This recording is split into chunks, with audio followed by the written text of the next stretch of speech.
Hello, everyone. I see waving. That means you hear me. Each week it's getting better and better, y'all.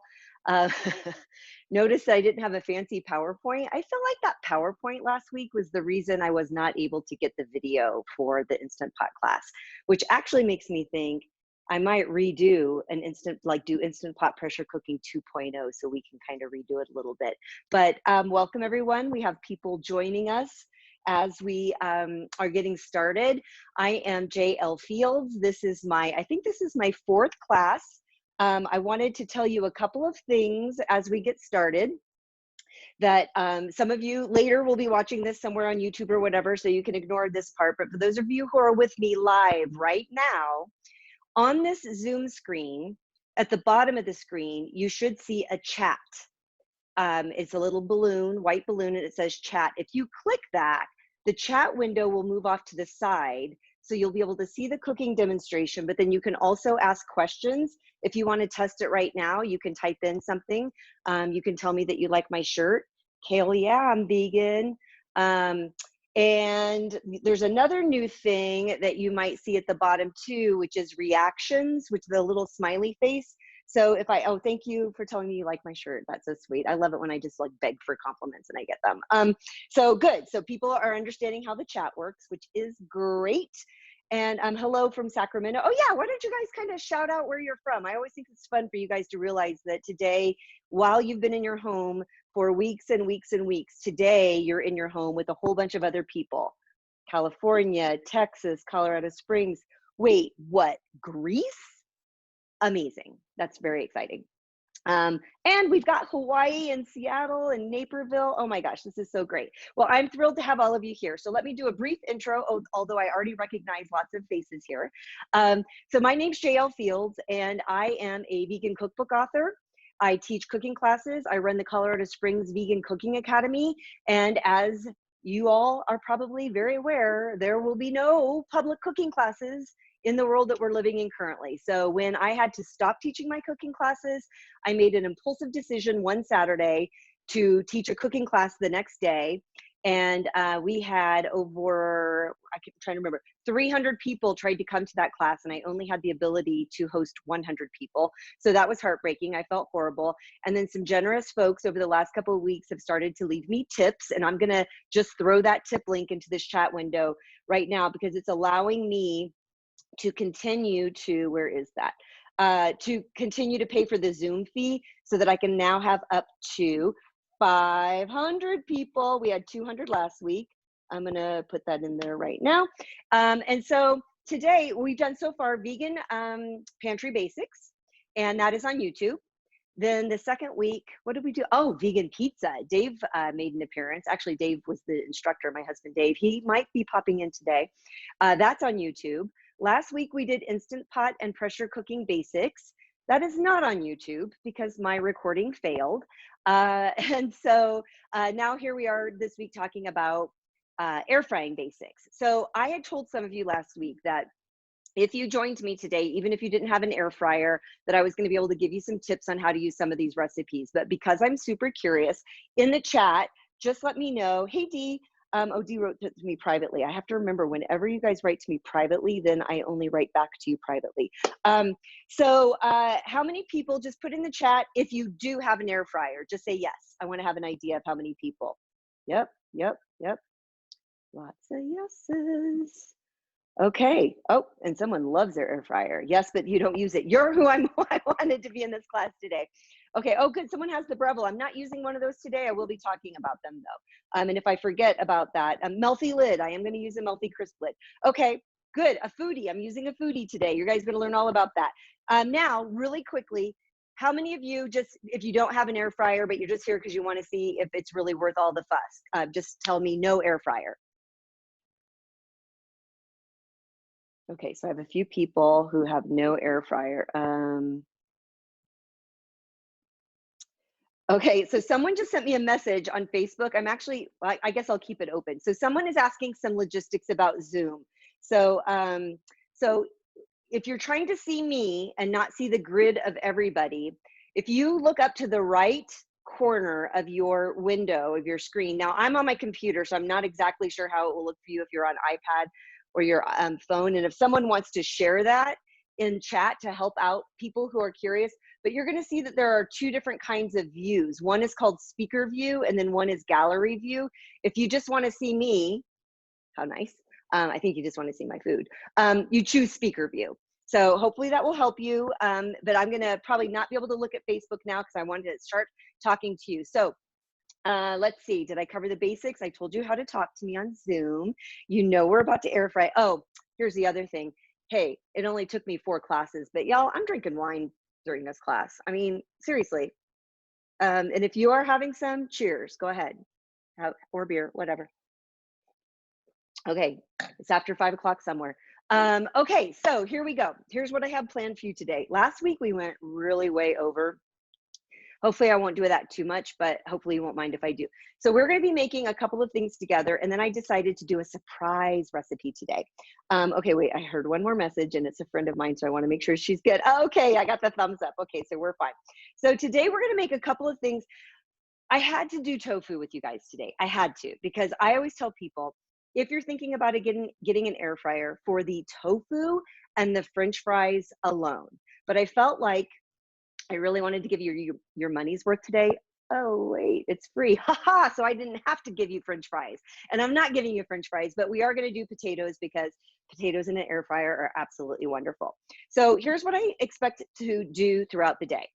Throughout the day, you guys just got really nervous. You're like, oh my God, this is going to be hours. I mean, the next hour or so. We're going to be talking about why air frying, how air frying works. And then I'm going to start to get some of these things going. I'm going to cross my fingers that I don't blow a fuse because that's a lot of air fryers happening.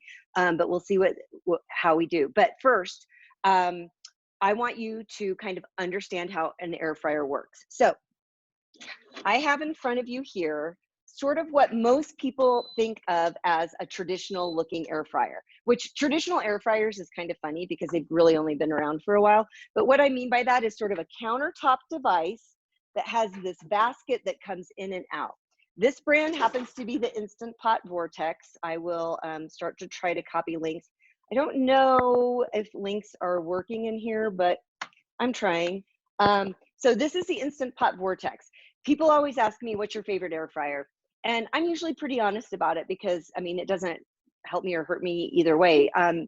Right now, my 2 favorite air fryers that are shaped like this are this Instant Pot Vortex and a Ninja air fryer. I don't have the Ninja air fryer, but I've used it many, many times. I was one of the consulting chefs with them, putting the Foodi together. And then I talked my sister into getting one and I used hers and it was absolutely amazing. But let's just talk about how air fryers work. So we've got a basket, which I'm going to show you in a minute, and we're going to put some tofu in it. But what it really comes down to, the way it works is we are pushing hot air rapidly around our food. Up here is a heating coil. Above the heating coil is a fan. So that fan pushes hot air down and around the food. Okay, you guys are helping each other. Great. Okay.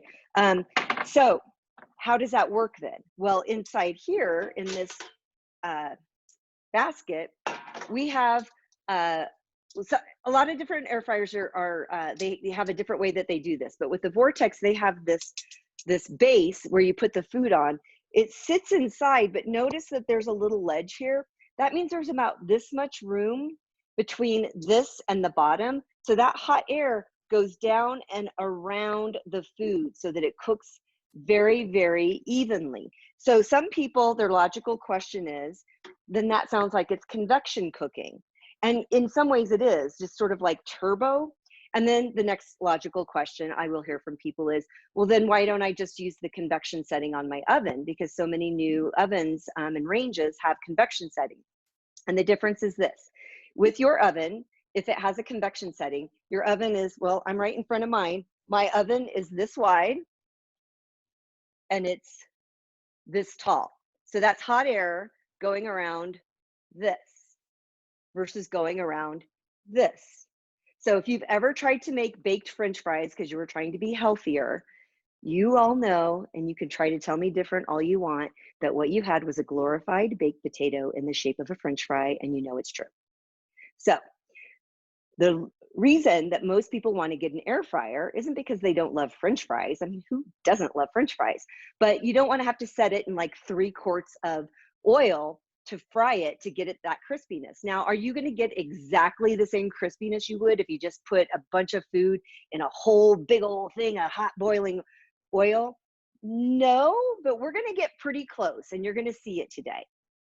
And that kind of goes into the next reason that so many people want to try air fryers. Most air fryers, you're going to hear them say, use little to no oil. Now, let's just talk about the elephant in the room. Elephants are vegan, which is that in the different kinds of movements within the way people eat plant-based or vegan, some people choose a variety of diets within that. And some people choose to eat no oil at all. And that's not veganism, just in case you're new to that. Vegetable oil is vegan, so don't be confused by that if you're brand new to vegan or plant-based cooking. That's a health decision that someone is making. And so air frying is a super option for that. I'm going to give you some tips later on how to get some good texture and results with oil-free cooking. But for me, my motivation was less oil so that I could get a little golden, a little crisp, get a little of that flavor from the fat, but not have to use a lot of it. And you're going to see that in action today. So speaking of that, we need to get into some action pretty quickly so we can cook 3 things. Very quickly right now, any quick questions? The last thing I see is from Lynn saying, right, Steve. So from Lynn right now, if you have a question for me before I start the tofu, go. Any questions? See, I'm learning to multitask. Laura, are you proud of me? I love, Laura, that you're always right up front in the middle. You're like my go-to. And who's the handsome fella next to you? What's going on? Got a little staying at home. That's great. Okay, show us the tofu. I love that. Someone's like, let's just get to it. When do you put stuff right on the bottom of the basket? Keep cooking, jail. Everyone's like, shut up, don't ask questions. Okay, so these are good questions about when to put it directly on the basket. I'm actually not going to preheat this. We're going to talk about preheating soon. I am going to cook this directly on the basket because I'm going to be coating it, and I feel very comfortable that it's not going to stick. I'm going to show you some alternatives with the kale and potato nuggets where you don't put it directly on the basket. So first, let's get to the tofu. So I used a tofu press. I don't know if you guys have one. I'm not going to get into too much detail because this isn't Tofu 101, although I've been thinking about a tofu and tempeh class in the future if we're still home on Sundays in May. But a tofu press, this sweet little thing pushes tofu down to press all that water that you've been stacking all those things on top of your tofu for a while. And then you can drain the tofu, but then you can cube it and put it back in here. And there's an airtight lid on it, so you can put your marinade in it and it can sit all day. Now, I told you guys to marinate overnight or for 8 hours, and I never do what I tell other people to do, so I didn't. But that's why I still have some liquid left. But I did freeze it and thaw it first. But I want to show you the other thing is we're going to be doing a Mongolian sauce with this. So I had mixed it in advance. A lot of these things are really fun because you can do them in advance. So I prepared the marinade in advance.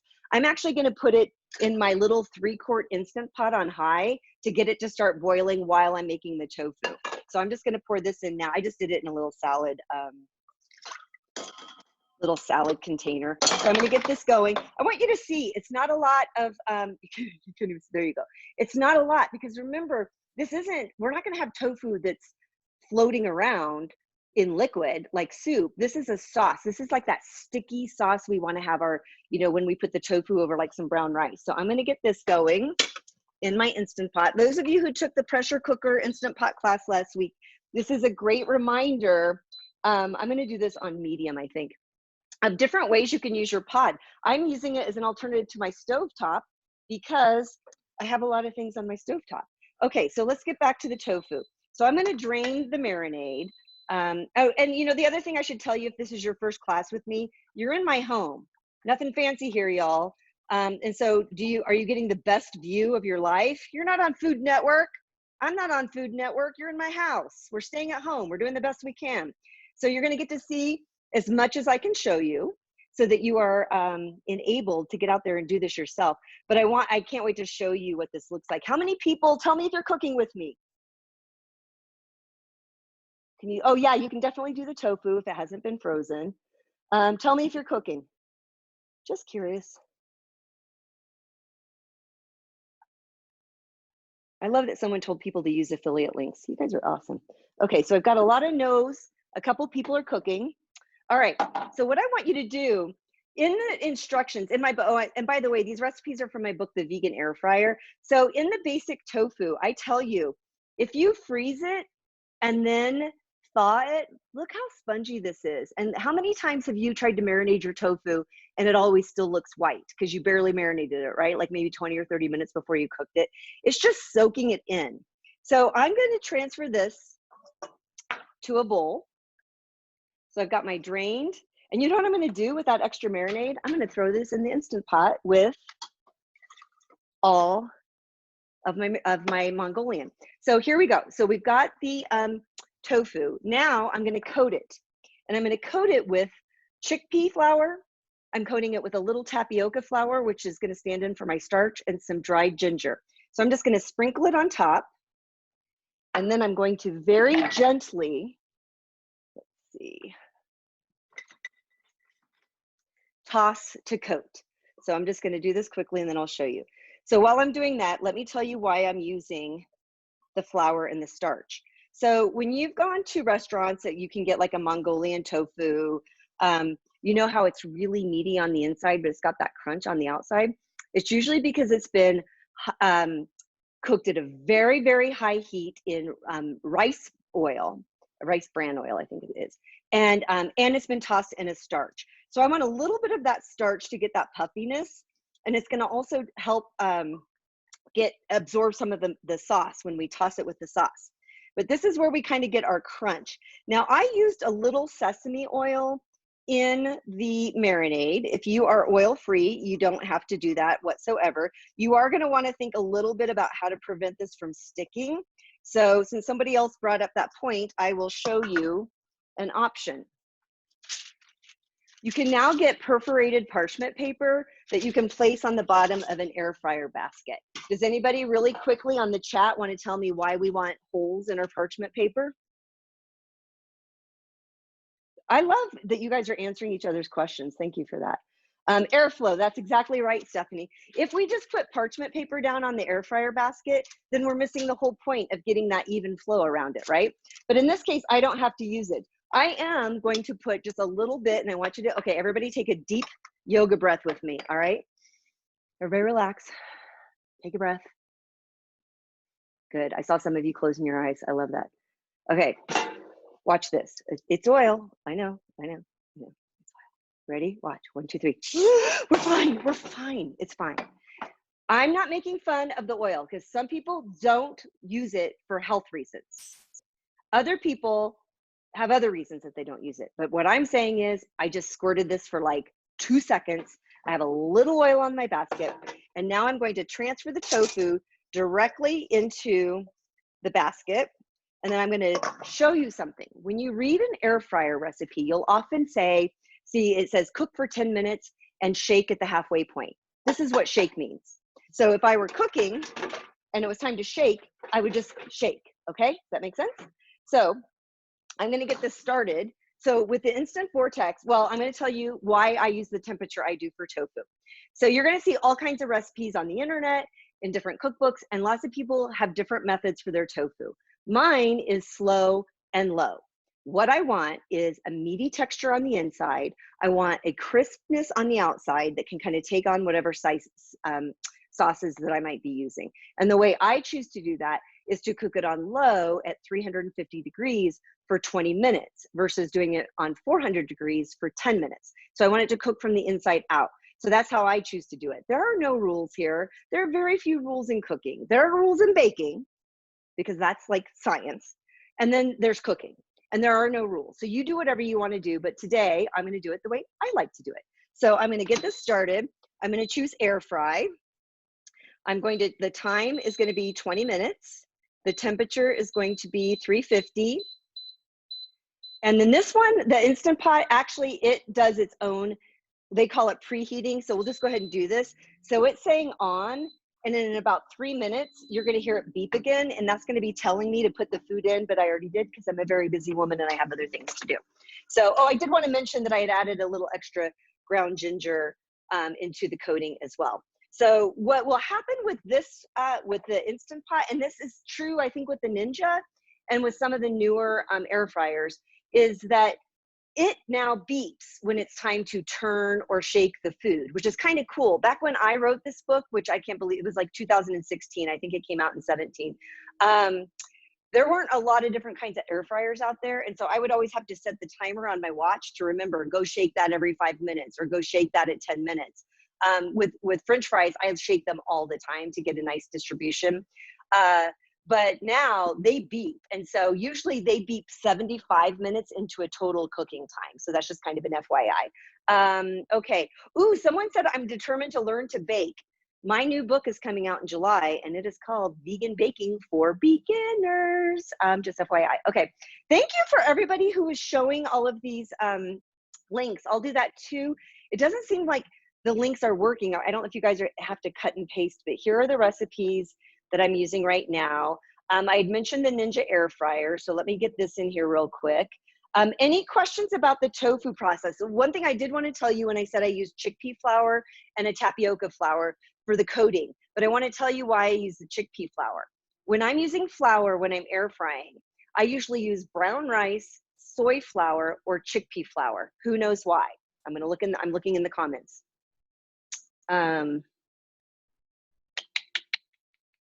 Gluten. That's a really good guess, Steve.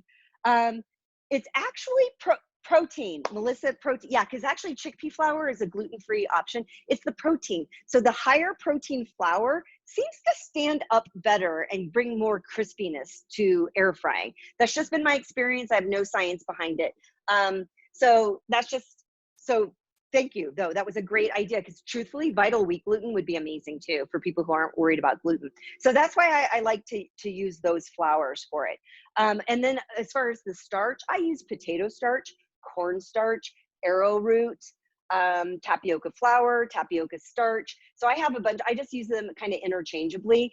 And I also use them on my seasoned French fries. So it's just a way, you know, like when you go to a pub or, you know, and you get those, like that cone of fries and they're really like puffy, there's usually some kind of seasoning on it, and adding a little starch when you're air frying is great.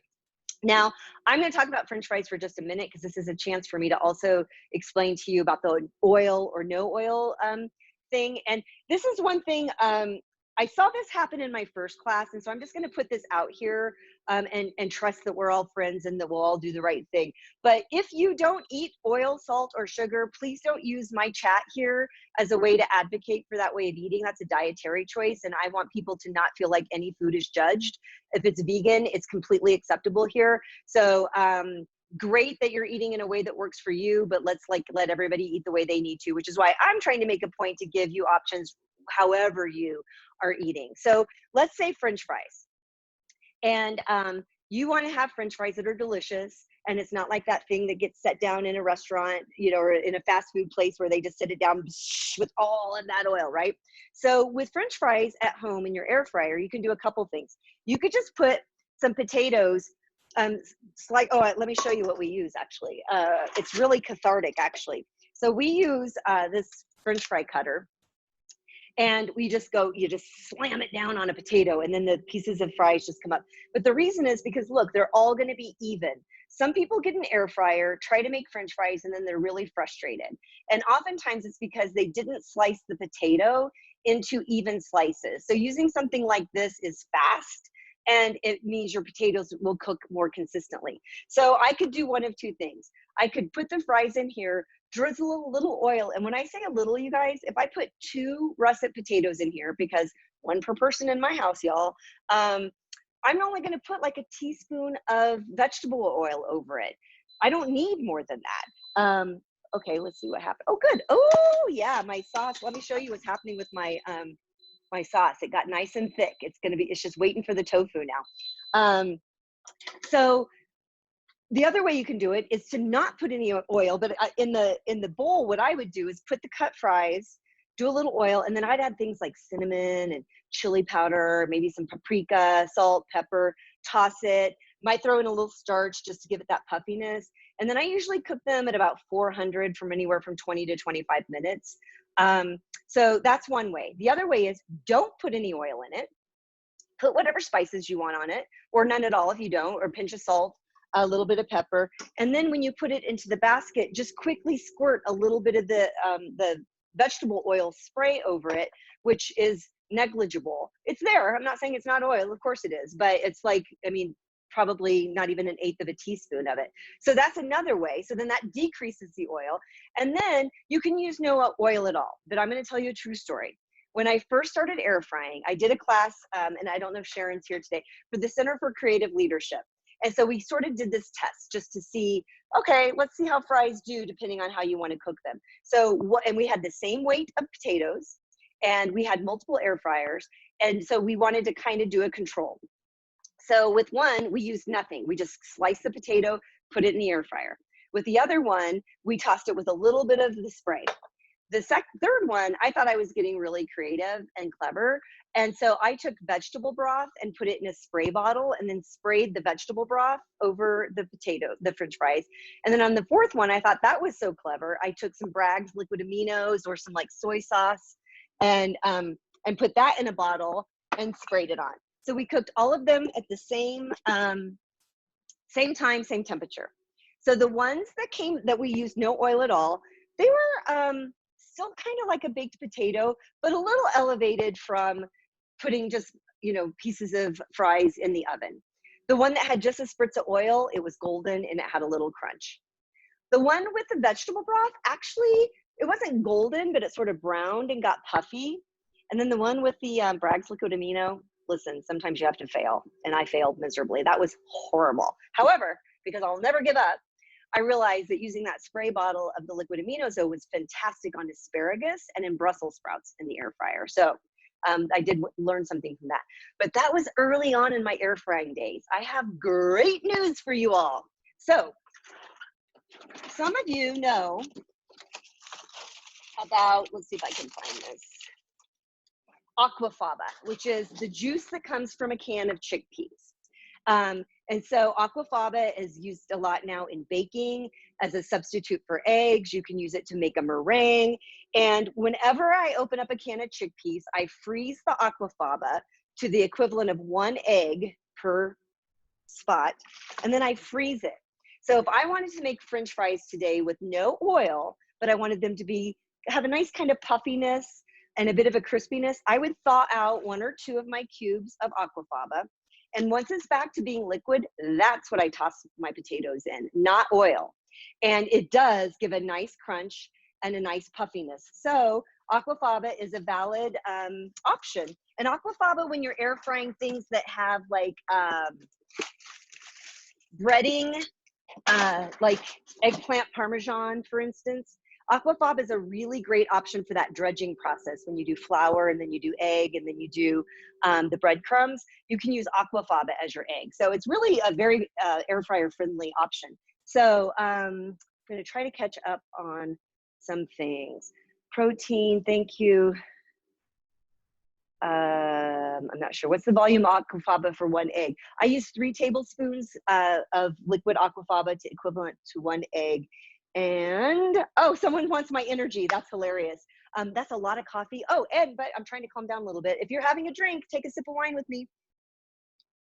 Okay, moving on. Let's make some kale and potato nuggets. So hopefully some of you know the aquafaba is not reduced. I mean, I don't reduce it. I just use directly what's out of the can. If you were making the beans yourself, I think if you're making the chickpeas yourself, you need to do a process of that, but I'm not a whiz on that. So don't quote me. So the kale and potato nuggets, if you look at the recipe in advance, hopefully you thought to cook the potatoes and the kale so that you'd be ready to roll. So I want to give you a couple of tips. One, I'm going to start, I'm going to use today the Melty Crisp lid. You guys, those of you who were with me last week saw this in action when we made cauliflower steak. And now I'm going to use this for the kale and potato nuggets, because I know some of you, this is your air fryer. So just as a reminder, we know we have hot air and we have heat, right? In this case, it's a halogen heat, but we have a fan up here. And so this is by Melty. Oh, let me give you a link. And yes, these are definitely affiliate links. Mama trying to earn a living when she ain't working, you know what I'm saying?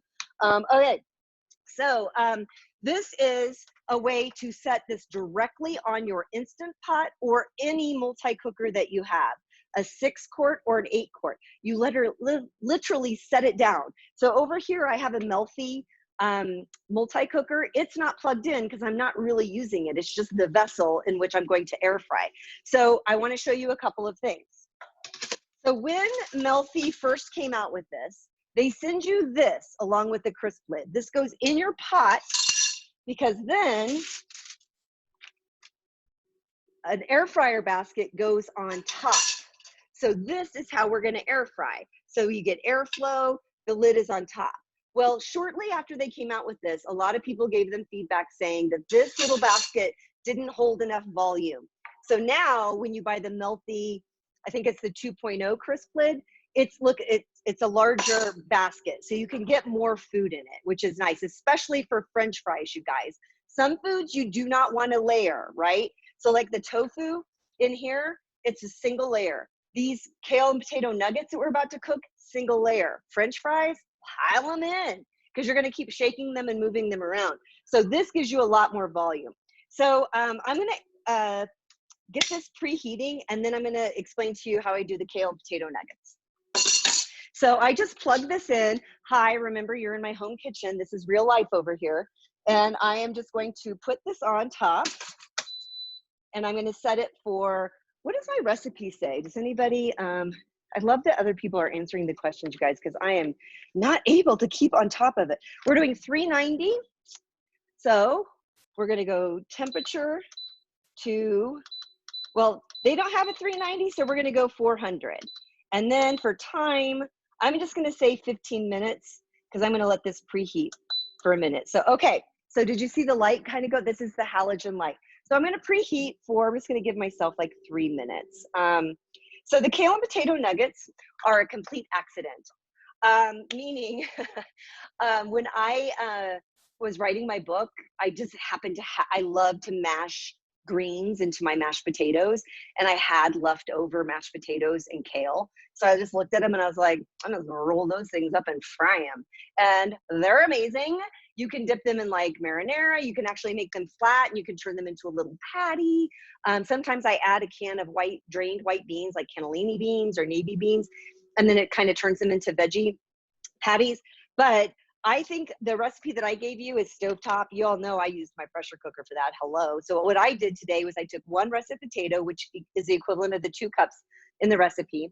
And then I put a whole bunch of kale because it was use it or lose it time. Whenever you're having leafy greens that are looking a little sad and you're like, wow, I really should have eaten those. Those are the kinds of things, throw them in your pot with like some sweet potatoes or russet potatoes, and then just make something yummy. These are gonna be a lot like a kale chip and a potato because I have so much kale in there. But I wanna give you a couple tricks. One, again, this is an amazing make ahead recipe because you could make this weekend and then have this ready to make kale and potato nuggets any night this week. Although, never mind, we're all at home unless you're an essential worker, so whatever. Maybe you're not meal prepping anymore because what else are we doing? But anyway, in the other world, you remember it. It will be back one day. You can prepare this over the weekend and be ready. Now, I'll use some gloves sometimes. I'll show you to roll them into little nuggets. But when I started writing my vegan baking book, I was like, dude, I do not have time to try to make all this stuff like look the same. So I invested in a little cookie scoop. So watch this. I just put my little scoop in here. It's like a little mini ice cream scoop. And then see that kale that's just hanging there? I just go like this because I'm all fancy. Bam!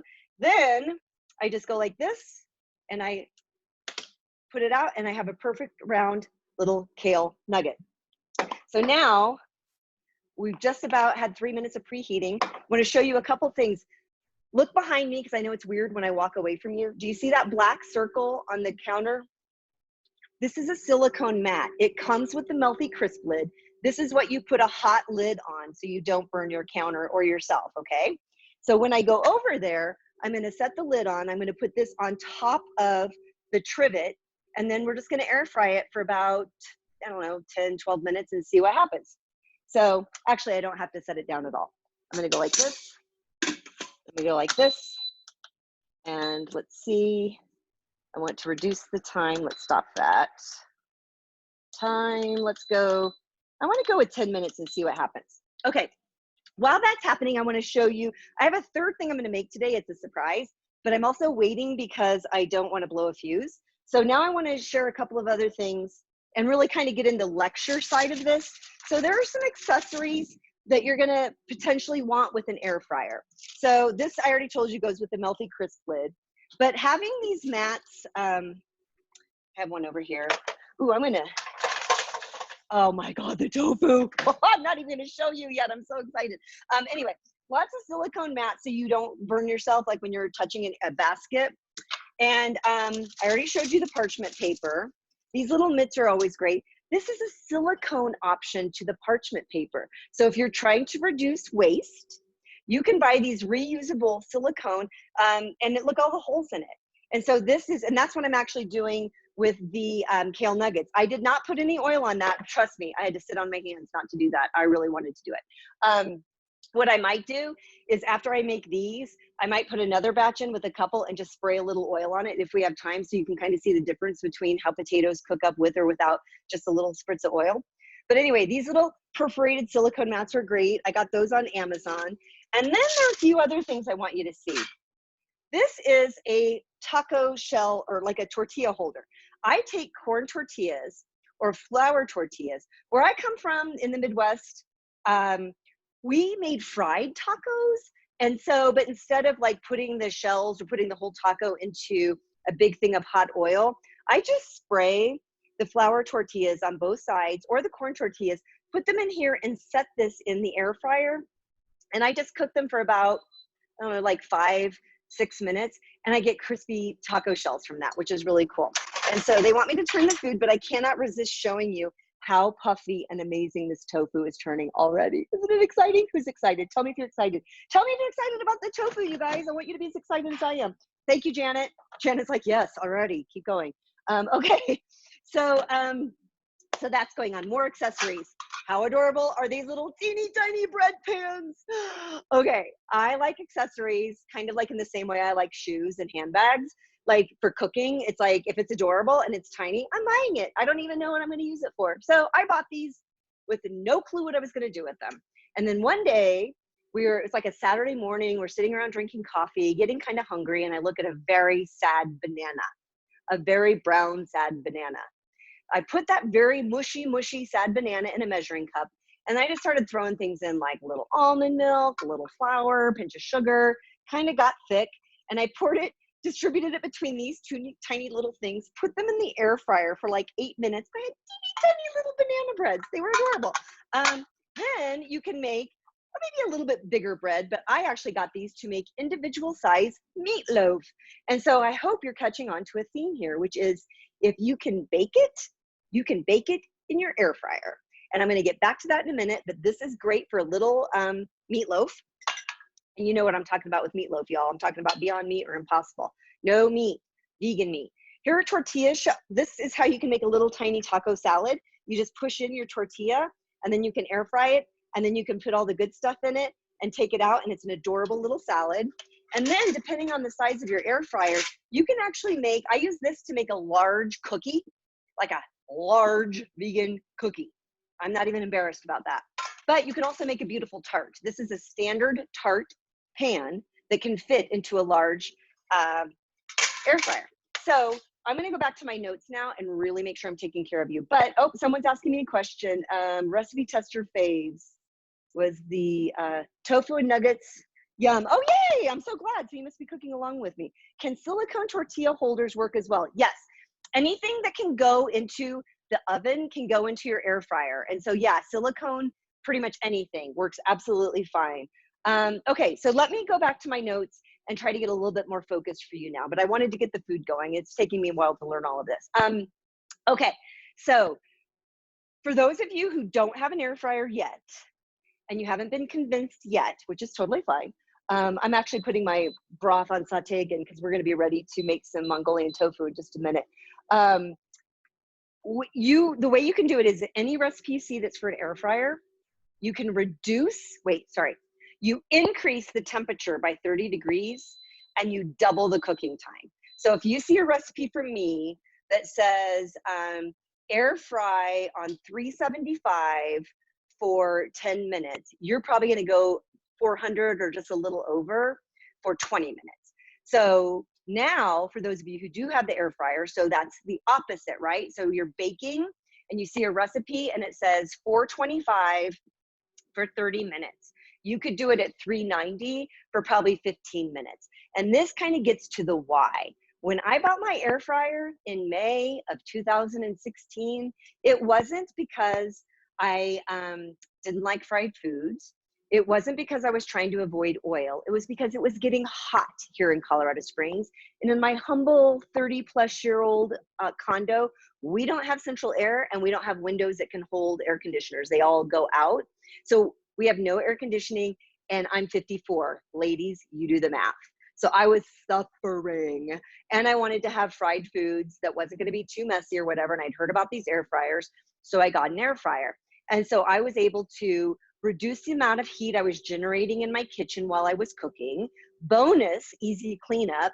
Bonus, way healthier for me. So that's why I got it. So I actually do use these for baking. I've actually even made a sourdough boulé. If you Google air fryer sourdough boulé, there's a good chance my recipe is the first thing you're going to find. So I just cut my sourdough bread recipe in half and just made a 1-pound boulé of bread instead of a 2-pound, and it fit directly into the air fryer basket.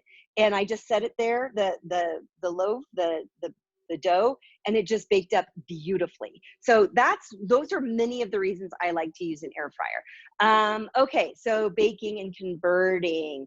Okay, so what kinds of questions do you guys have? Someone we want to show. Oh, what is happening?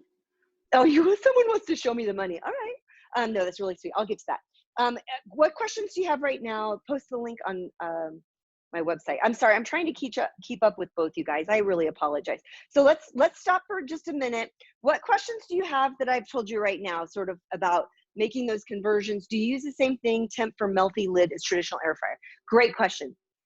I tested the melty lid when it came out and it works great. So like I don't make adjustments. But that reminds me of somebody who posted that they have a Breville. So if for any recipe I've had in my book, if it says cook for 350 for 20 minutes and I've used it with the crisp lid, it works perfect. No adjustments were necessary. Now, some people have been using the Breville Smart Air Oven. I'm going to share a link with you. And I'm going to tell you guys, I bought it. Good question about the tofu. I'm not sure if you guys are asking me or if you're all taking care of each other. So I had heard all about the Breville Smart Air Oven. So, you know, those countertop Breville like toaster ovens, but now they've become like these like genuine ovens. And when I'm going like this, I'm not exaggerating. That's actually how big they are. I gave myself, when my book came out, I treated myself and I bought one. I was like, I'm going to buy me a $400 appliance because I deserve it. Because I don't have enough appliances in this teeny tiny kitchen. Am I right? Notice what you don't see? It's not here anymore. So here's the thing. It air fries well. I had to make adjustments. So if I was reading a traditional air fryer recipe, I usually had to do it at a higher heat and for longer in the Breville. That's fine, as long as you know that. So as you get to know your device, and then, you know, Cuisinart now has one as well. And I'm sure that, I think Emerald or somebody promotes one too. So there are a lot of air fryer ovens out there, but what's happening is, go back to the very beginning of this class when I said volume is what makes convection cooking in the oven different than air frying. So now when you go somewhere out here for your Breville, smaller than your oven, larger than a stove or a countertop air fryer.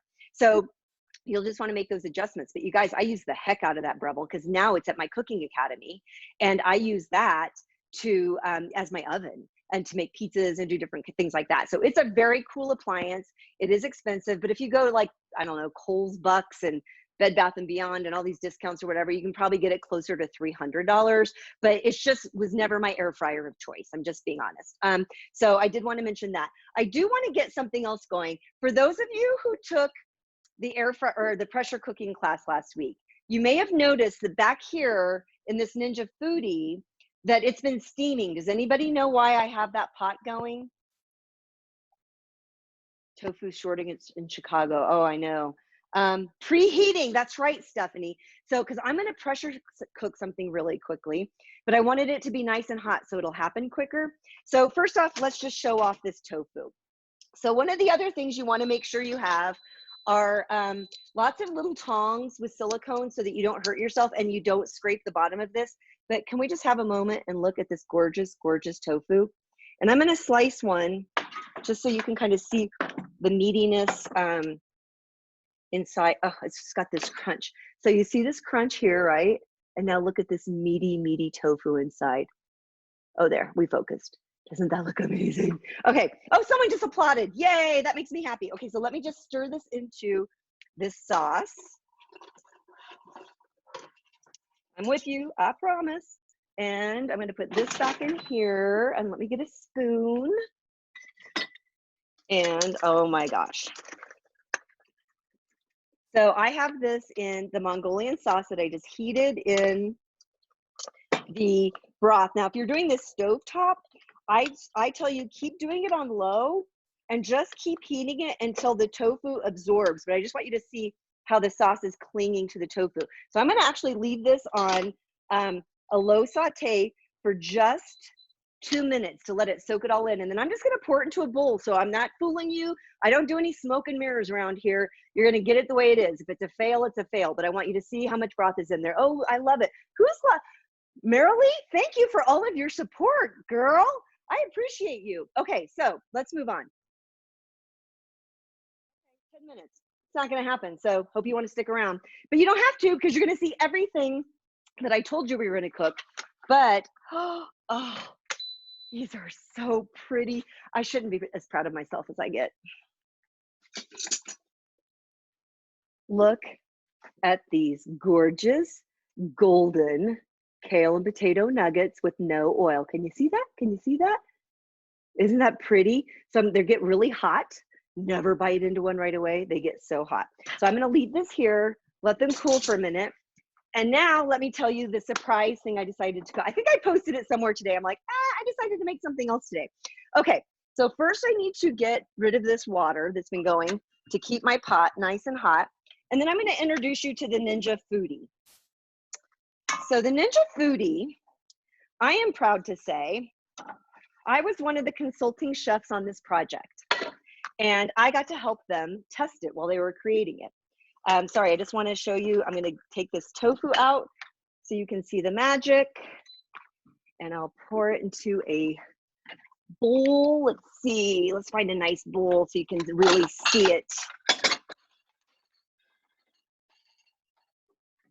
Okay, it's happening, people. Let me shut that off. Give it a final stir. And then I'm going to try to do this so that you can see it, which means we could have a real big mess here in a minute. So here we go. I'm pouring the tofu into this bowl. And you can see there's just a little sticky caramelized sauce left. So there you go, y'all. Mongolian tofu. And it is as good as it looks, I promise you. Okay. I'm actually going to put all that sauce in there because I'm going to want that for later. Lots of garlic. Okay. So now, the Ninja Foodi. So it is, true story. Okay, first off, I'm just going to ask, do you mind that we're going to go over too, because it's going to happen, and I like to tell stories. Can I tell you a story? What's going on? No, don't tell a story, or no, you don't mind? No, that was Jennifer. Okay, but it won't take too long. Then it's just a true story. So I was out on my book tour for the Air Fryer book, and I was staying with my friend Bonnie Goodman. Bonnie, are you here? Bonnie, if you're here, tell me you're here. So I'm in Bonnie's house. Bonnie lives in Montana, and she has the most magical house ever. And she had, like, at the time I believe there were 8 cats, and they were all on a bed with me. So I was crazy cat heaven. And I get this email, and I notoriously get emails from people that I am sure is spam. That's like that prince in Algeria or someone who is going to give me $25,000. It's actually how I got my book deal for vegan pressure cooking. I was at an airport, and I just found out as soon as I went through security that the flight was delayed by 6 hours, but my mom had already left. And so she was heading back to her home and I didn't want to bother her. So I'm just sitting and I get this email that it says, we'd like you to write a book for us. Now, keep in mind, I'd only written one book at that point and I was the co-author. The driving force was Jenny Messina. So I was like, oh yeah, sure, you want to write a book with me. So I write back and I'm like, cool, I'm at an airport bar right now for the next 6 hours, call me. And then my phone rang and I'm like, that was either the dumbest thing I've ever done or it was the best thing I ever done. But anyway, it was Fair Winds Press and they actually did want me to write a book called Vegan Pressure Cooking. So I say all of that to say, not learning my lessons, covered in 8 cats in Montana, I get an email that says, we'd like to pay you for your time for an hour phone call to talk about kitchen appliances. And I'm like, all right, well, I'm just sitting here with some cats, so let's do this. Well, it turns out it was Shark Ninja, the company, and they had this idea. And their idea was, what if one device could both pressure cook and be an air fryer? I personally thought they were crazy, but it's Shark Ninja, so I let them pay me money to talk to them for an hour, to tell them all the reasons why I liked each of the appliances, and I was sure it could never work. And then a couple of months later, I get a call from them to say, hey, that was really fun. We'd like to bring you out to Boston. We want to show you something that we're working on. And I get there to discover that I'm in a room with 7 other chefs, and they brought us in as a dog and pony show, the vegan kind, and a very, very good dog and pony show, and to show what they had come up with. And it was this prototype, and the thing worked. And so for 6 months, I went out to Boston once a month for a week and tested it. And so I make no money off of it, so I'm not trying to sell it, but I will give you a link though from Amazon. But anyway, you guys, it really is amazing. So why am I telling you this? Well, one, I'm about to make a vegan ham in it because it's Easter. I'm a Buddhist, but I realize it's Easter today, so I'm going to get into that. So I'm going to make a vegan ham. But the other reason is, so if you don't have an Instant Pot or multi-cooker and you don't have an air fryer and you think you would use both, this is super viable. Mine is very large because it's the original, and they do have a compact version that's a little bit smaller, but still has a lot of room for good volume for air frying. So what I'm going to do is what I've been doing with holiday roasts for the last couple of years is I take a holiday roast, like a field roast, celebration roast, or I take the tofurkey vegan ham. The only reason I made my own, okay, that's a lie. I didn't make it. Dave made it yesterday, but whatever. So with a homemade seitan, it was because I tried to get it from the grocery store, but no surprise, they were out of vegan hams. So the way you do it, if you have one that you buy frozen, whether it's a vegan ham or a vegan roast, not the kind that has the breading on the outside. You don't want the crusted roast. We're just talking about the roasts that sort of look like meat on the outside. It's low pressure for 8 minutes, quick release, and then you can air fry it. So I thought I'd show you in a Ninja so you can get a little bit of both. So what I'm going to do, I just took one huge sweet potato and I cubed it. And I'm just going to put this in this pot. So look how big this pot, I mean, this is huge. So I'm just putting it in here. I had the pot getting hot, but of course now I've been talking to you, so I ruined everything. I'm just doing about 5 ounces of the seitan that Dave made, ham style, and I might bring him in later if you guys have questions about what he did, because I literally don't know. So I'm going to nestle this on top of these potatoes, and I'm going to show you in a minute.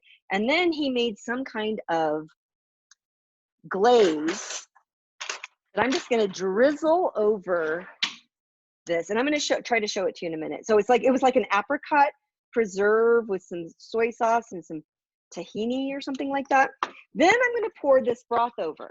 Anybody who took the class last time, why am I pouring broth over this as I'm about to do low pressure? No, someone just asked if last week's class. No, it makes me want to cry. I did cry last Sunday. The recording failed last week. Sorry. You need at least thank you. Is that Jennifer? You need at least a half a cup of broth in your pot when you're trying to cook, or else it just won't cook and it'll start to say burn. So I want you to just kind of see. I'll try to move this camera a little bit. I don't know how that's going to, there you go. So I've got the homemade seitan that Dave made sort of ham style over some sweet potatoes and with a little veggie broth. So I'm going to put this in. So I want you to see something, and then I'll show you a few other things. So the lid, is right in front of me. So the air fryer, so the Foodi, this on top is an air fryer lid. I'm going to unplug it and show it to you. It's heavy, but I'm going to do it anyway. So it has what I told you, a heating element and a fan on top. This thing never comes off. For some people, that's the deal breaker, so they don't want it. This thing is always here, you guys. But it goes down like this, obviously, when we're air frying. But right now, we're going to pressure cook. So I'm going to, and since this is already, let's see, how am I going to do this? I'm actually going to do it on high to get those sweet potatoes done, because the seitan's kind of already done. So I put the lid on. Might put the lid on. There we go. And then I'm going to do start, pressure. I can choose between high and low. I'm just going to go ahead and do high. And then for time, I think I'm just going to do 7 minutes, and then I hit start. And then this guy is going to come up to pressure. It's on seal.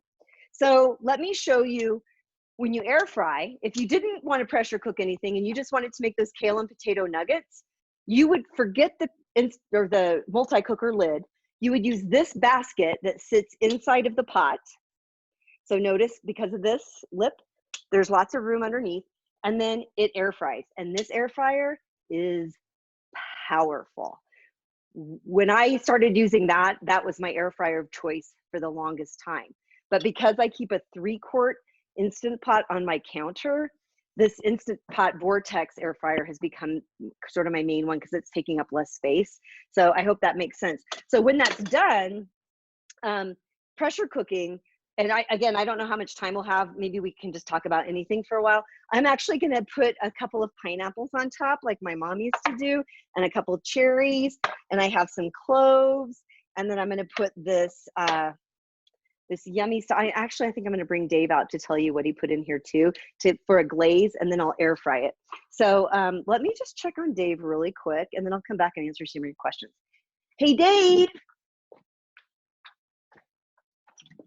Would you like to come talk to the people? Okay. He's in the bedroom with the cat and dog. Okay, Dave, good idea. So the roasts need to be thawed. Absolutely. Yeah, I know, Joanne, the recipe would be nice. It's my seitan recipe from many of my books, and Dave just threw in a couple of extra different kinds of spices and seasonings. So we're not going to give you a ham recipe today. We're going to give you a process in which Dave created a version of a vegan ham recipe.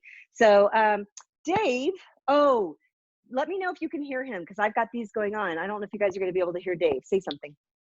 Yeah, does someone raise a hand if everything sounds good? I don't think it's going to because of my earbuds. Anybody? Kind of. Okay, you know what? It's quiet. I know. Hold on. Here's what we're going to do. We're going to disconnect. And then, can you tell us now? Can you hear us, you guys? Oh, they love your pizza. Okay, they can hear us. So 2 things, and you don't have to take a lot of time, but 2 things. What did you do to the seitan recipe yesterday to turn it into ham? Vegan ham. Yeah, the vegan ham. So I took Jail's standard recipe that we always use, and I just did some Google searching for typical. Oh, there's a book that I used. I just did some Google searching on typical flavor profiles in ham, and liquid smoke came up, maple syrup came up, onion powder, garlic powder. I found a couple recipes and just kind of made an amalgam of those, but I took out a lot of the things in JL's recipes, a lot of the spices, and just used some things I found online. And then I think the not bigger, but the other addition will be the glaze at the end. Doing some. What were the things you put in? Like, oh yeah, some onion powder, garlic powder, liquid smoke, a little bit of tomato paste to give it a little different color. Clove powder was very important. Not very much. I think, maybe half a teaspoon, 3/4 of a teaspoon. So just some typical flavors that you would get from a ham. And what I want to add to that is, a lot of times people are like, what's the recipe? I want to know the recipe. And the truth of the matter is, other than when I'm writing a book, because I'm required to actually do one,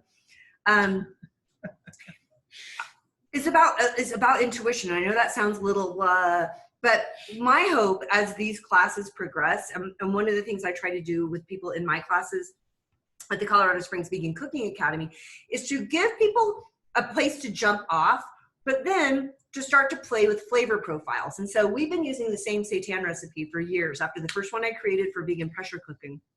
But we've turned that into pepperoni. We've turned that into corned beef. And I feel like we turned it into sausage. And so, and how did we do that? So, animals don't taste like that when they come off the, like where they're living happily and free until they're no longer. That's not how they taste. It's what you do to them. You can do that to plants. And so Google it or talk to Alexa or whatever to find out what's a flavor profile. So yeah, so we wanted a smokiness, we wanted a sweetness. And did you tell them what you actually used because we didn't have tomato sauce? Oh, no. Yeah, so the recipe that I found actually did call for tomato paste. I couldn't find any in my rush to make this, so I threw in tomato sauce, just a marinara. Marinara sauce. You guys, that's freaking brilliant. Because when he said that, he goes, I'm kind of embarrassed. I used marinara sauce. And I'm like, are you kidding me? That's going to give it a pink color, probably more so than the tomato paste would have done. Yeah. And it's going to add like a moisture when you think about when you're sort of slicing a vegan ham, like what you want from a texture perspective. And then when I tried it yesterday, it was absolutely unbelievable. So the other thing you did really quickly with the glaze that we're going to use? Yeah. Oh, let's see. Maple syrup, a little bit of, I use tamari, not soy sauce, and some liquid smoke and smoked paprika. That was another thing in the ham as well, but I put it in the glaze as well to give it more smokiness. Yeah. And was there tahini? No, but there was tahini in, I think, in the seitan recipe, yes. And you use like the apricot habanero? Yes. Like a jam. Someone gifted it to us. I don't know if that was Katie. So, okay, thanks, Dave. All right, you can go back to your nap. Oh, you want a piece of tofu? Yes. And do you want a kale and potato nugget? Yes. Did you guys see me eating that? Oh my God, it was so good. I'm so sorry that I'm not sorry. Actually, you know what? While we're doing this and we're waiting, do you want me to do the kale and potato nuggets now with a little oil just to see the difference? Let me know with a yes or no. Honestly, I'm going to do it anyway. Thank you, Beverly, for saying yes, just so that I could. And Katie. Okay, so I'm going to, I think this is not so hot. Do you want to hear? Want to put some of these on here? How many? Okay. He's holding back. Okay, bye, honey. It's a pleasure. Okay, so now let's just do a couple of these really quick, and then I'm going to really concentrate on taking your questions. And again, I want to show you, I have the little silico thing on the bottom. So actually, here's what I'm going to do. I'm going to go like this. And I'm going to take this out. Like, let's really try it, right? The reason we're doing it is because we want to see if a little spray oil does its thing. So again, I'm just going to show you. I just use this like little cookie thing, and I can just use the lever, and I have a perfect little nugget on here. So I'm going to do this, and we'll just make a couple. And then I'm going to come and answer your questions while we wait for our vegan ham.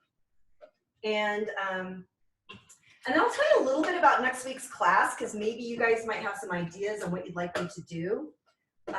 It's on vegan umami, and I'll explain a little bit of it without not going into it too much. But this is great. So this ended up making about 12 nuggets. So I'm going to, and then I'm going to show you this tofu after it's been sitting. It's so good over mushroom rice. That's in my book too. Might be on my website too. So what we're going to do, I'm not going to preheat. Oh, I forgot the oil. Again, watch it. You saw how much I put on first. Ready? That's it. Okay. And then we'll do a side-by-side test. So time, I want to do same amount of time. So we'll go, perfect. Okay. So question time. Okay, you're asking questions really fast. Someone said spinach and kale. Oh yeah, because somebody had asked me about that before. Please list all accessories you're suggesting on your website. Man, y'all are demanding.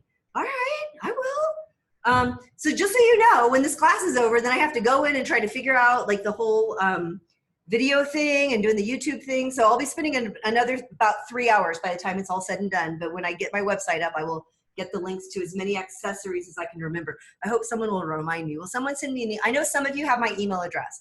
Whoever here has my email address, send me an email and say, JL, list all the accessories. Okay, so I know you guys are amazing. How is cleanup for the silicone pad in the air fryer? Oh my God, it's amazing. Well, first off, you see hardly anything on here, right? And if I just go like this, it starts to come up. I just put it right in dishwater, but you know, silicone can go into the dishwasher as well, so you can put it on the top shelf. Someone wants, you want me to make seitan as part of a class? Is that what you're asking, Lynn? That's not a bad idea. Oh, someone was asking about Silken tofu versus tofu in the produce section. Okay, seitan class is a really good idea. And Lynn, I know you know how to get a hold of me on Facebook, so remind me. Ooh, making a quiche. Now you're getting fancy. All right, so let's get back to this tofu question because you've been very, very patient. You use either the silicone circle or spray oil. That's correct. If I don't want to use oil, I'm using silicone pad or parchment paper so that it doesn't stick. Oh, someone just tipped me. Thank you. That was really sweet. Okay, so the tofu. So you can get two different kinds of tofu. What I used today was, I'm seeing if I have the shelf stable. Of course I do. So what I used today was the kind you usually get in the refrigerated section, which is a water-packed tofu, right? But you can also get shelf-stable boxed tofu, which I always have on hand. I actually have a couple different kinds in here.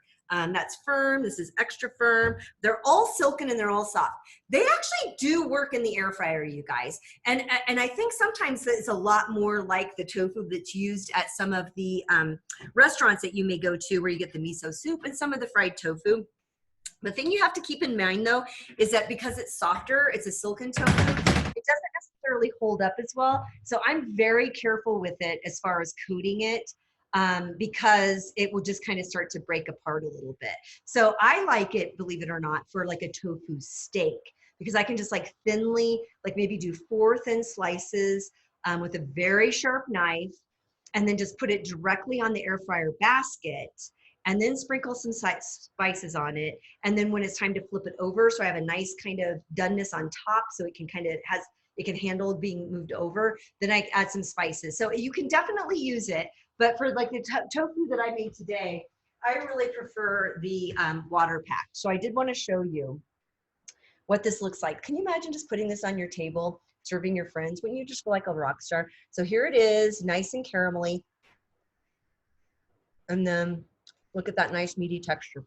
Do you need me to put my earbuds back in, or are we okay? Someone let me know about the sound. It's okay? Okay, great. Yes, the shelf stable is Morinu. Ooh, my ham is almost done, my vegan ham. It's by Morinu, M-O-R-I-N-U. And usually you find it, it's gonna be on the shelves, not in the refrigerated section. It's usually in the international aisle of grocery stores.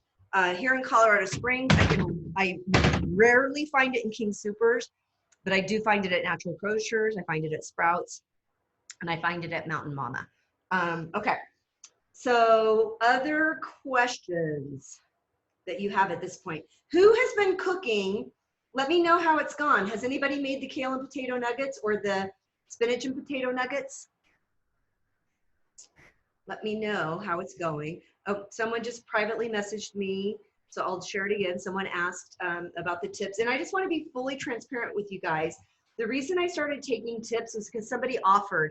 The last class, the very first class I did, 300 people showed up, as I mentioned, and I only had room for 100. So 200 people couldn't get in. And I was so upset, and I put something on Facebook, and I was like, oh. And someone was like, just ask people to help you. Because it's a monthly fee to have a pro Zoom account, and then you have to pay more to have enough room for 500 people. So that happened, and people started making tips and donations, and that's why I'm able to keep doing this. But truthfully, I have to tell you, my plan is to keep doing these classes through the time that we're all home. And I know we're all gonna be not home at different points, but I'm gonna keep doing it until everyone can leave their home. And so I'll definitely be going into May, and it may be June. And frankly, I think I'm just gonna keep doing them because it's a fun way for me to teach people outside of Colorado Springs. So, okay, so that was in the Foodi. It had a sweet little beep and it says done. So the pressure cooking part is done. So what I'm gonna do is do a quick release. I'm gonna cancel this. And then I'm gonna go like this. So those of you who took the pressure cooking, I think I am gonna put these on because a lot of noises start to happen in here. Hold on a second.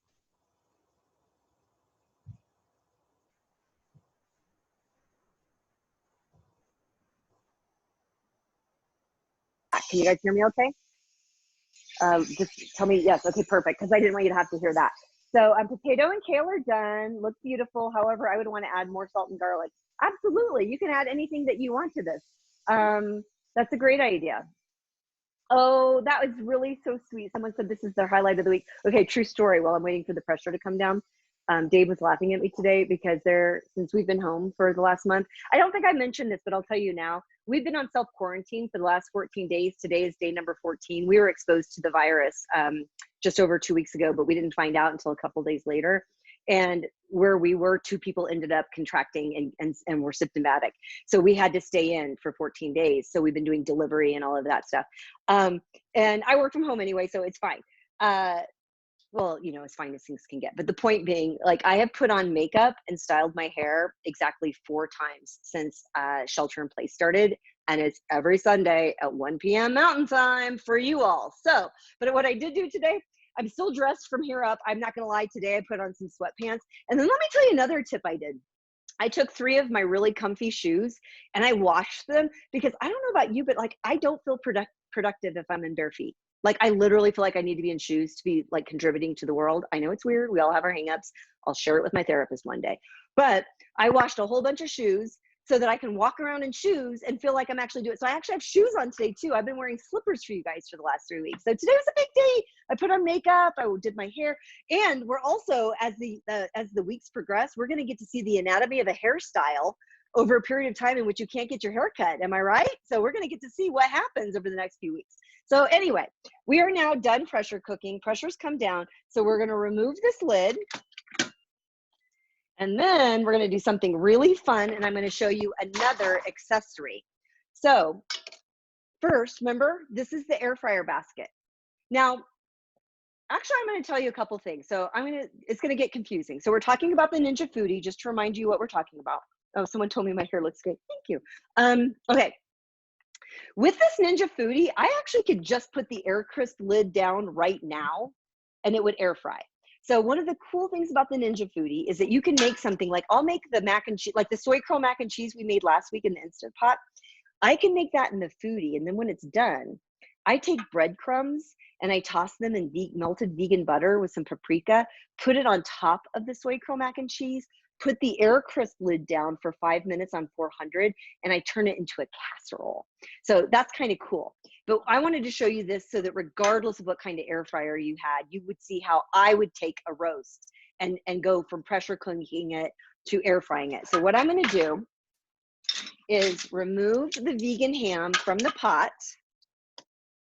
And then I'm going to put, so first off, I don't know, it's so moist and succulent. And I'm going to set this into this oven safe pan that I can use in the air fryer. Then what I'm going to do is take these potatoes out, because we'll serve them later. Oh, you got to see how nice and soft they are though. You want to see how nice. So that was like 7 minutes. So look at these sweet potatoes. They just are going to mash perfectly. Okay. So I'm going to put these in with the broth that's left over and some of that glaze. These are going to be the best mashed sweet potatoes ever. But this is what you need to know for the Foodi. You have to put this pot back in. It's the only way the air fryer part will work. So I'm going to put that in so I don't have anything left. But before I do that, I'm going to try to get a little sassy with my ham. And I'm going to put a little bit more of this glaze on that Dave made. I'll show it to you before I put it in. And then, because I'm just silly enough to try it, I'm going to put one little pineapple on it. And I'm going to put some cloves in it. And then I'm going to air crisp it for just 5 minutes. So what I'm looking for, think about you know, like for the people who aren't vegan at holidays, they do this thing with turkeys. And you can do it the vegan way by cooking it and then frying it just to get a little bit of a different texture. So how adorable is that? So I am going to put this down. Now I'm going to choose air crisp on 400. And I think I want to do it I think I'm going to do 8 minutes because I want to see a nice texture. We'll see what happens. So I'm just going to let that go for 8 minutes. So now soon, oh, these are done, almost done, 25 minutes. So we can look at the no oil and a little bit of oil. And then again, I just want you to see these potatoes, how nice they are. I'm just going to mash them up. And now I can go back to answering questions. What questions do you guys have for me while we wait? 8 minutes, that's all we have to wait for. And then it's time for vegan ham and I can let you go. Oh, Katie, thank you. She was saying, a couple of people are saying that you guys have really been looking forward to this. Can you use frozen greens in the balls? That is such a great question. And it actually makes me realize I should talk to you a little bit about vegetables. I think you could, but I would really want to get the liquid out. So like if I were going to use like a collard green, I have some frozen collard greens. I'd probably thaw them in a colander so that like the liquid could really come out so they didn't get too mushy. Which reminds me of a tip I want to give you about the kale and potato nuggets, which is they do really well if you cook them in advance and then refrigerate them. Like some of you, if you guys were actually making the kale and potato first and then we're trying to do it into nuggets, you might have had some challenges. Feel free to say that. I know that because I've done it myself. And, oh, someone wants to see the Foodi and the Vortex next to each other for size. I will do that as soon as this Foodi is done. That's a great question. So yes, Linda, she asked if I can continue the online classes. Honestly, I think I'm going to, even when life does return to whatever the new normal is going to be. And I think I'll just do like $5 classes or $2.50. And then if people can't afford that, they can email me and it'll be fine. Because I'm really enjoying it too. You know what I think I like about this too, you guys, is that yes, I have a cooking academy and I'm teaching people how to cook.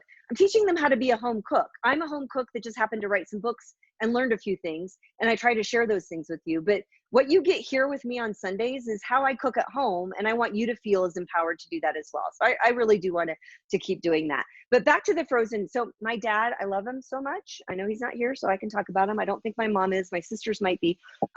He loves frozen Brussels sprouts. I'm like, but you can just buy Brussels sprouts, but you know, like whatever. So when my sister got the air fryer, he's like, oh, let's make Brussels sprouts. And I was so excited because I have a Brussels sprout recipe in my book. And I'm like, awesome.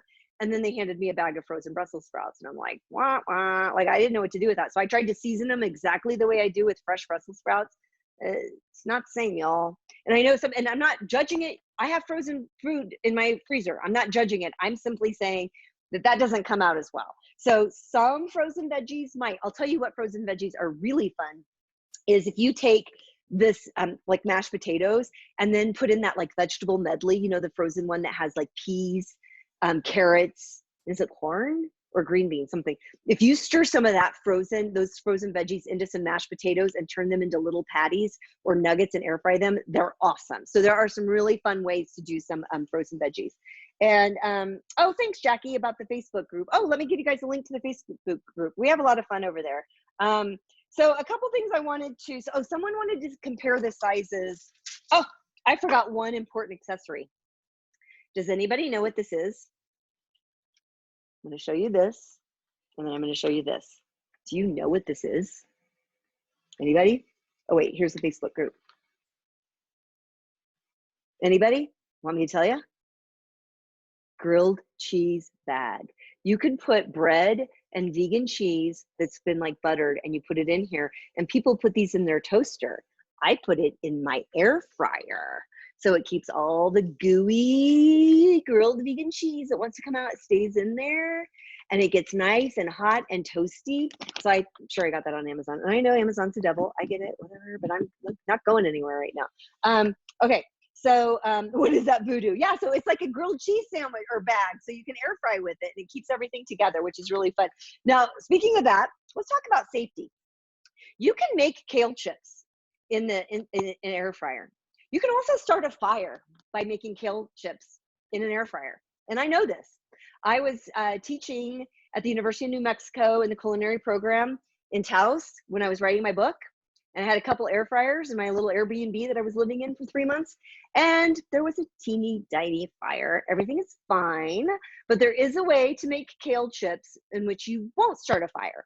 So my advice is usually this: to take something like,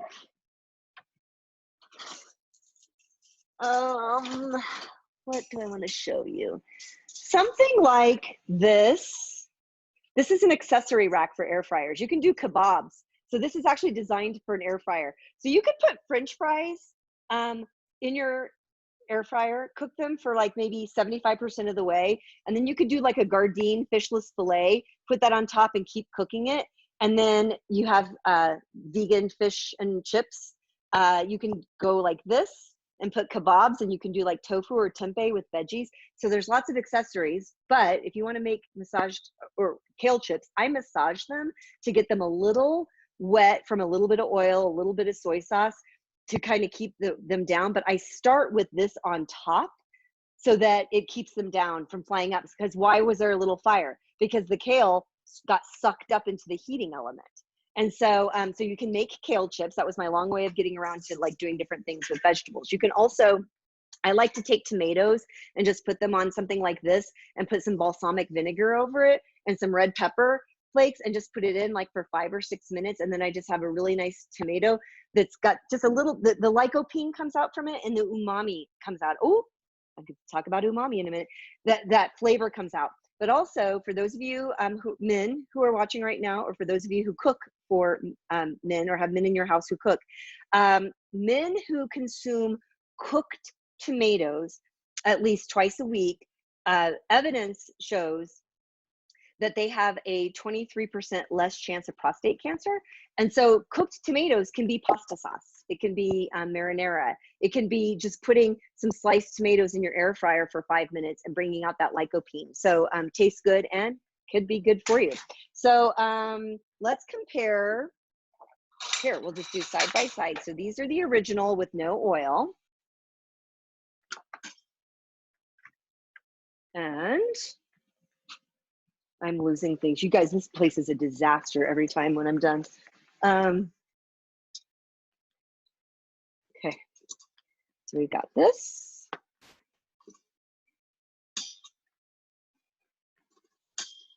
And this. And this.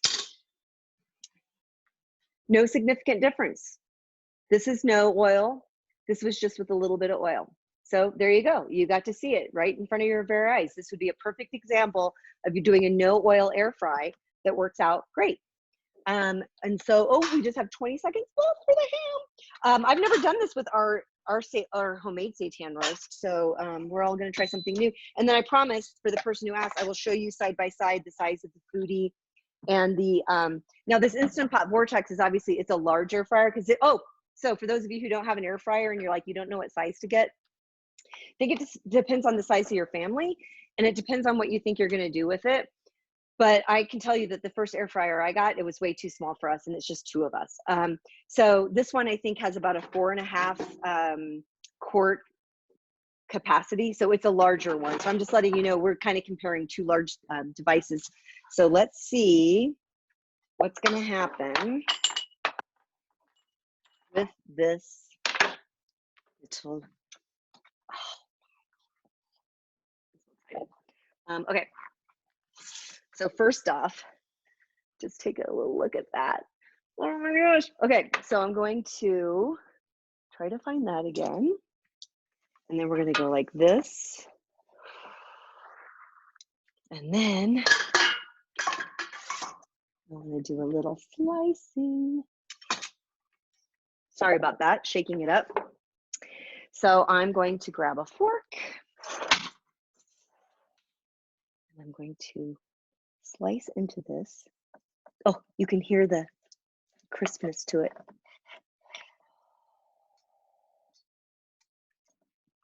I better not go too crazy because I think Dave thinks this is our dinner today. But I really wanted that cherry. Oh, there went the cherry. Okay, I just want you to kind of see how the slices look. I'm eating that cherry. So here's your slice. Here's a little piece. You can just see how it glazes on top.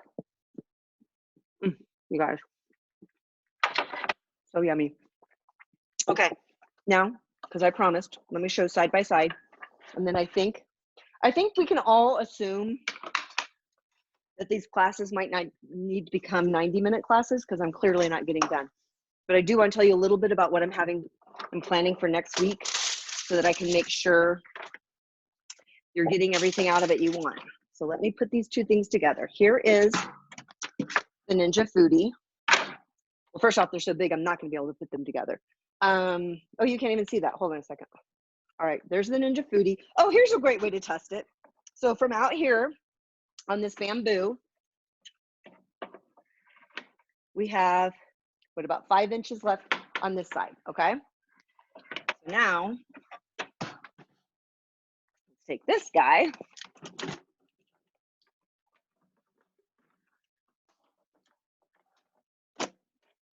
Definitely not less space. That's the best I can do because of the size of my kitchen and where the camera is. Sorry, guys. So I hope that helped whoever was looking for that. So Ninja Digital Air Fryer with convection.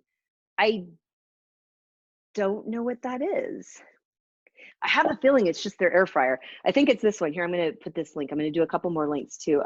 So last questions as we come in, and then that's the Ninja Air Fryer, and then the Melty Crisp lid, which you guys saw in action with the kale and potato nuggets, the book, The Vegan Air Fryer, I'll just put here. And then I'm going to put my upcoming classes.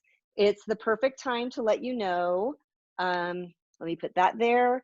You can still get my Real World Vegan Meal Plan for 50% off.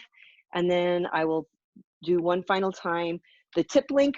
So next week's class, this was somebody in the Facebook group asked for it, and it's going to be vegan umami.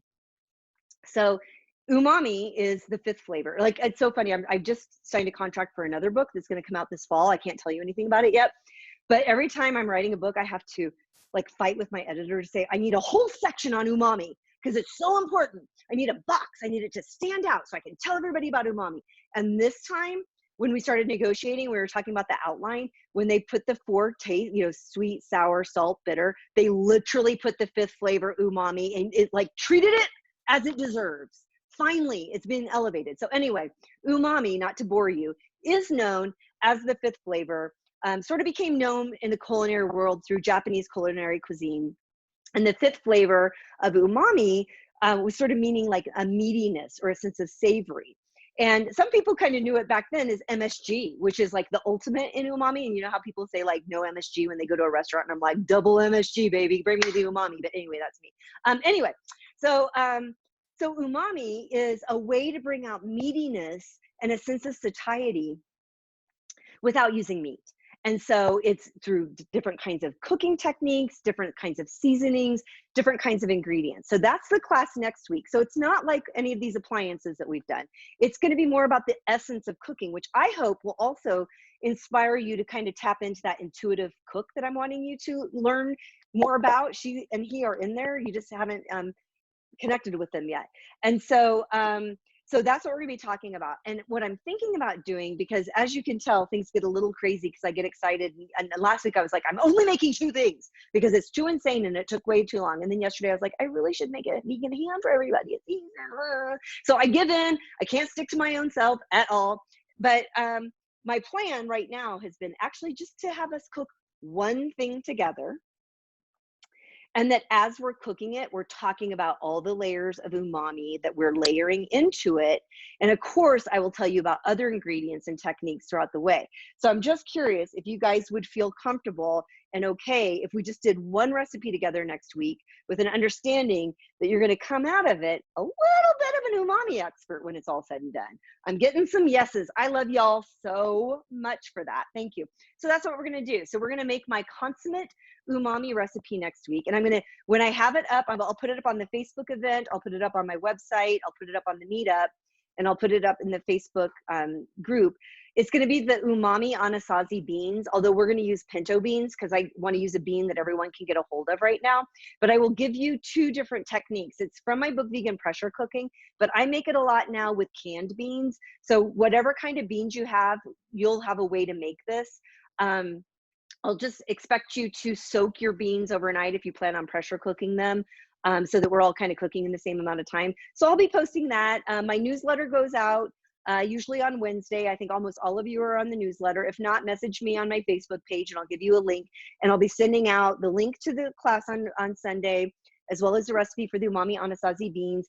And if you start to Google umami this week and there's some things you want me to talk about to explain better, send me an email or a message and let me know, and I'll make sure to incorporate that. So let's see, can we make it with anasazi? Oh my gosh, yes, they're amazing with anasazi. The reason I choose, this is a little flashback to pressure cooking last week.